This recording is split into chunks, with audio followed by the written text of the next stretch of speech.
Coraline discovered the door a little while after they moved into the house. It was a very old house. It had an attic under the roof, and a cellar under the ground, and an overgrown garden with huge old trees in it. Coraline's family didn't own all of the house. It was too big for that. Instead, they owned part of it. There were other people who lived in the old house. Miss Spink and Miss Forcible lived in the flat below Coraline's, on the ground floor. They were both old and round, and they lived in their flat with a number of aging Highland terriers who had names like Hamish and Andrew and Jock. Once upon a time, Miss Spink and Miss Forcible had been actresses, as Miss Spink told Coraline the first time she met her. "You see, Caroline," Miss Spink said, getting Coraline's name wrong, "both myself and Miss Forcible were famous actresses in our time. We trod the boards, lovey, and don't let Hamish eat the fruit-cake, or he'll be up all night with his tummy." "It's Coraline, not Caroline, Coraline," said Coraline. In the flat above Coraline's, under the roof, was a crazy old man with a big moustache. He told Coraline that he was training a mouse circus. He wouldn't let anyone see it. "One day, little Caroline, when they're all ready, everyone in the whole world will see the wonders of my mouse circus. You ask me why you cannot see it now. Is that what you asked me?" "No," said Coraline quietly. "I asked you not to call me Caroline. It's Coraline." "The reason you cannot see the mouse circus," said the man upstairs, "is that the mice are not yet ready and rehearsed. Also, they refuse to play the songs I have written for them. All the songs I have written for the mice to play go oompa, oompa. But the white mice will only play toodle-oodle like that. I am thinking of trying them on different types of cheese." Coraline didn't think there really was a mouse circus. She thought the old man was probably making it up. The day after they moved in, Coraline went exploring. She explored the garden. It was a big garden. At the very back was an old tennis court, but no one in the house played tennis, and the fence around the court had holes in it, and the net had mostly rotted away. There was an old rose garden, filled with stunted, fly-blown rose bushes. There was a rockery that was all rocks. There was a fairy ring, made of squidgy brown toadstools which smelled dreadful if you accidentally trod on them. There was also a well. On the first day Coraline's family moved in, Miss Spink and Miss Forcible made a point of telling Coraline how dangerous the well was, and they warned her to be sure she kept away from it. So Coraline set off to explore for it, so that she knew where it was, to keep away from it properly. She found it on the third day, in an overgrown meadow beside the tennis court, behind a clump of trees, a low brick circle almost hidden in the high grass. The well had been covered over by wooden boards to stop anyone falling in. There was a small knot-hole in one of the boards, and Coraline spent an afternoon dropping pebbles and acorns through the hole, and waiting, and counting, until she heard the plop as they hit the water far below. Coraline also explored for animals. She found a hedgehog, and a snakeskin, but no snake, and a rock that looked just like a frog, and a toad that looked just like a rock. There was also a haughty black cat, who would sit on walls and tree stumps and watch her, but would slip away if she ever went over to try and play with it. That was how she spent her first 2 weeks at the house, exploring the garden and the grounds. Her mother made her come back inside for dinner and for lunch. Coraline had to make sure she dressed up warmly before she went out, for it was a very cold summer that year. But go out she did, exploring, every day until the day it rained, when Coraline had to stay inside. "What should I do?" asked Coraline. "Read a book," said her mother. "Watch a video, play with your toys, go and pester Miss Spink or Miss Forcible or the crazy old man upstairs." "No," said Coraline, "I don't want to do those things. I want to explore." "I don't really mind what you do," said Coraline's mother, "as long as you don't make a mess." Coraline went over to the window and watched the rain come down. It wasn't the kind of rain you could go out in. It was the other kind, the kind that threw itself down from the sky and splashed where it landed. It was rain that meant business. And currently its business was turning the garden into a muddy, wet soup. Coraline had watched all the videos. She was bored with her toys, and she'd read all her books. She turned on the television. She went from channel to channel to channel, but there was nothing on but men in suits talking about the stock market and sports programs.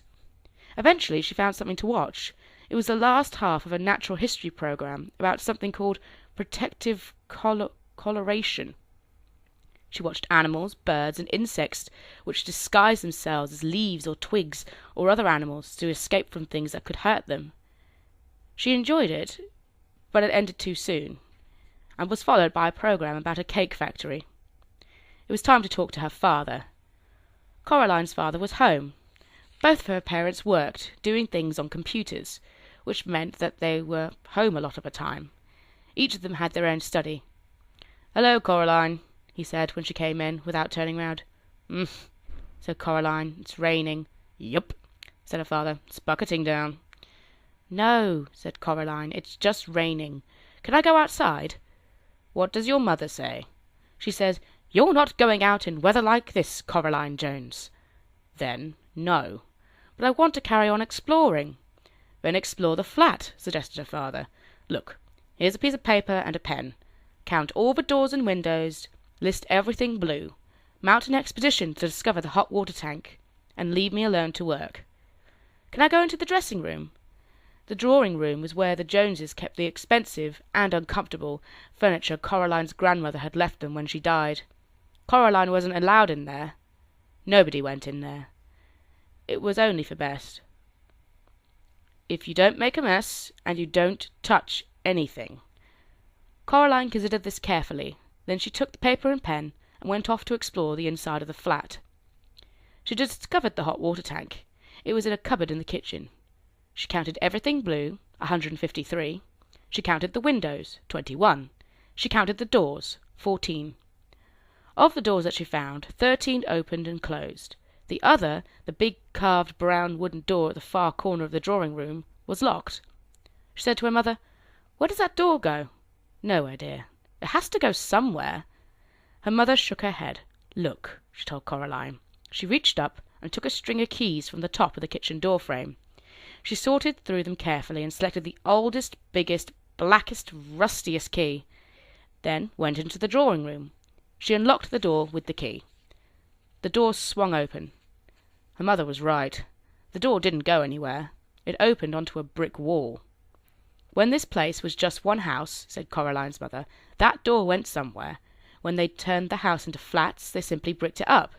The other side is the empty flat on the other side of the house, the one that's still for sale." Shut the door and put the string of keys back on top of the kitchen door frame. "You didn't lock it," said Coraline. Her mother shrugged. "Why should I lock it?" she said. "It doesn't go anywhere." Coraline didn't say anything. It was nearly dark now, and the rain was still coming down, pattering against the windows and blurring the lights of the cars in the street outside. Coraline's father stopped working and made them all dinner. Coraline was disgusted. "Daddy," she said, "you've made a recipe again. It's leek and potato stew with a tarragon garnish and melted Gruyere cheese," he admitted. Coraline sighed. Then she went to the freezer and got out some microwave chips and a microwave mini pizza. "You know I don't like recipes," she told her father, while her dinner went round and round the little red numbers of the microwave oven counted down to 0. "If you tried it, maybe you'd like it," said Coraline's father, but she shook her head. That night Coraline lay awake in her bed. The rain had stopped, and she was almost asleep, when something went tit-tit-tit-tit-tit-tit. She sat up in bed. Something went creak. Coraline got out of bed and looked down the hall, but saw nothing strange. She walked down the hallway. From her parents' bedroom came a low snoring. That was her father. And the occasional sleeping mutter. That was her mother. Coraline wondered if she dreamed it. Whatever it was. Something moved. It was little more than a shadow, and it scuttled down the darkened hall fast, like a little patch of night. She hoped it wasn't a spider. Spiders make Coraline intensely uncomfortable. The black shape went into the drawing room, and Coraline followed it in, a little nervously. The room was dark. The only light came from the hall, and Coraline, who was standing in the doorway, cast a huge and distorted shadow onto the drawing-room carpet. She looked like a thin, giant woman. Coraline was wondering whether or not she ought to turn on the light when she saw the black shape edge slowly out from beneath the sofa. It paused, and then dashed silently across the carpet towards the farthest corner of the room. There was no furniture in that corner of the room. Coraline turned on the light. There was nothing in the corner, nothing but the old door that opened onto the brick wall. She was sure that her mother had shut the door, but now it was ever so slightly open, just a crack. Coraline went over to it and looked in. There was nothing there, just a wall built of red bricks. Coraline closed the old wooden door, turned out the light, and went back to bed. She dreamed of black shapes that slid from place to place, avoiding the light, until they were all gathered together under the moon, little black shapes with little red eyes and sharp yellow teeth. They started to sing, "We are small, but we are many. We are many, we are small.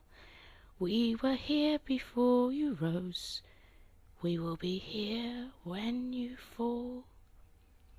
Their voices were high and whispery and slightly whiny. They made Coraline feel uncomfortable. Then Coraline dreamed a few commercials, and after that she dreamed of nothing at all.